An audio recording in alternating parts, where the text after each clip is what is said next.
Phone tapping కేసులో arrest అయిన ప్రణీత్ రావు remand రిపోర్టులో కీలక విషయాలు ప్రస్తావించారు పంచాగుట్ట పోలీసులు. 3 రకాలుగా ఆయన నేరాలు చేశాడన్నారు. ప్రణీత్ రావు సాక్ష్యాలు చెరిపివేశాడని, ప్రభుత్వ ఆస్తులను ధ్వంసం చేశాడని, ఎలక్ట్రానిక్ ఆధారాల ట్యాంపరింగ్ వంటి నేరాలు చేశాడని చెప్పారు. 17 సిస్టంల ద్వారా ప్రణీత్ రావు ట్యాపింగ్ చేశాడన్నారు పోలీసులు. ఫోన్ ట్యాపింగ్ కోసం స్పెషల్ ఇంటర్నెట్ కనెక్షన్ను ఆయన కేటాయించారని చెప్పారు. ప్రణీత్ రావు దగ్గర నుంచి 3 సెల్ ఫోన్లతో పాటు ఒక ల్యాప్టాప్ ను స్వాధీనం చేసుకున్నామన్నారు పోలీసులు. మరిన్ని డీటెయిల్స్ సదానందం అందిస్తారు. సదా, ప్రణీత్ రావు రిమాండ్ రిపోర్ట్ అప్డేట్స్ ఏంటి?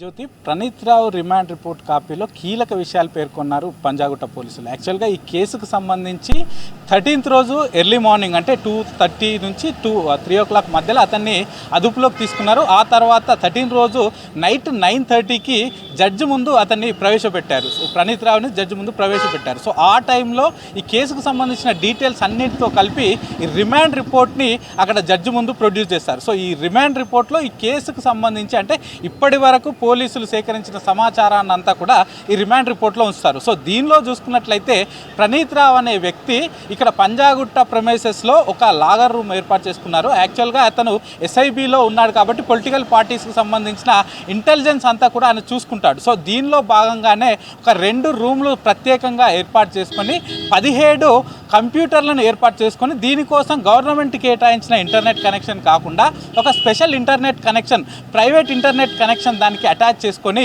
ఈయన మొత్తం ఇటు పొలిటీషియన్స్తో పాటు ఇతర ప్రైవేట్ వ్యక్తులకు సంబంధించిన కాల్స్ అన్ని కూడా ట్యాప్ చేశారని కూడా ఈ రిమాండ్ రిపోర్ట్లో పేర్కొన్నాడు. సో ఈ ఇన్ఫర్మేషన్ అంతా కూడా లాస్ట్ ఒక 3 to 4 ఇయర్స్గా ఇతను ఎప్పుడైతే ఎస్ఐబికి వచ్చిండో అప్పటి నుంచి ఇతను ఇలాగే చాలామంది ఫోన్లు ఇటు వివిధ పార్టీలకు సంబంధించిన వ్యక్తులై, ప్రతిపక్ష పార్టీలకు సంబంధించిన వ్యక్తులై, దీంతోపాటు కొంతమంది ప్రైవేట్ వ్యక్తులై, కొందరు వ్యాపారవేత్తలై, వీళ్ళందరికీ సంబంధించిన ఫోన్లన్నీ కూడా ఇతను ట్యాప్ చేసి ఇందులో ఈ సమాచారాన్ని అంతా కొన్ని హార్డ్ డ్రైవ్స్లో అతను సేవ్ చేసుకున్నట్లు పోలీసులు పేర్కొన్నారు. ఇక దీంతో పాటు వన్స్ 3rd December 2023 రోజు అసెంబ్లీ ఎలక్షన్ రిజల్ట్స్ వచ్చిన తర్వాత ఇటు కాంగ్రెస్ గవర్నమెంట్ వస్తుందని అతను భావించాక 4th రోజు అక్కడికి వెళ్ళిన ప్రణీత్ రావు అక్కడున్న హార్డ్ డ్రైవ్స్ అన్నీ కూడా తీసేసి వాటి అన్నిటిని కూడా ధ్వంసం చేసి వాటి ప్లేస్లో మొత్తం కొత్త హార్డ్ డ్రైవ్స్ని ఏర్పాటు చేశాడు, కొత్త హార్డ్ డ్రైవ్స్ పెట్టాడు.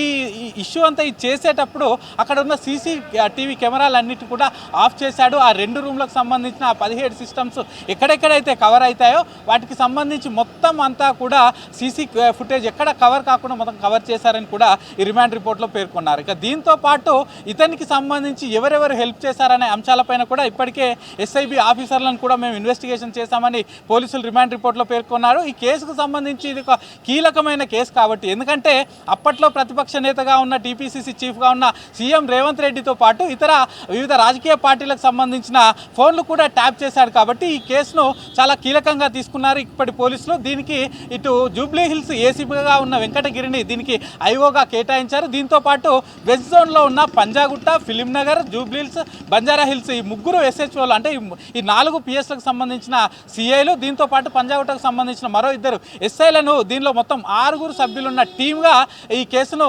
ఇన్వెస్టిగేషన్ చేయడానికి నియమించారు. దీన్ని ఐఓగా మాత్రం జూబ్లీ హిల్స్ ఏసీపీని నియమించారు. దీన్ని అంతా కూడా west zone DCP Vijay Kumar దీన్ని చూస్తాడని చెప్పారు. ఇక దీంతో పాటు ఇతన్ని అరెస్ట్ చేసిన టైంలో అతని దగ్గర నుంచి 3 ఫోన్లు, ఒక ల్యాప్టాప్ను కూడా స్వాధీనం చేసుకున్నామని చెప్పారు.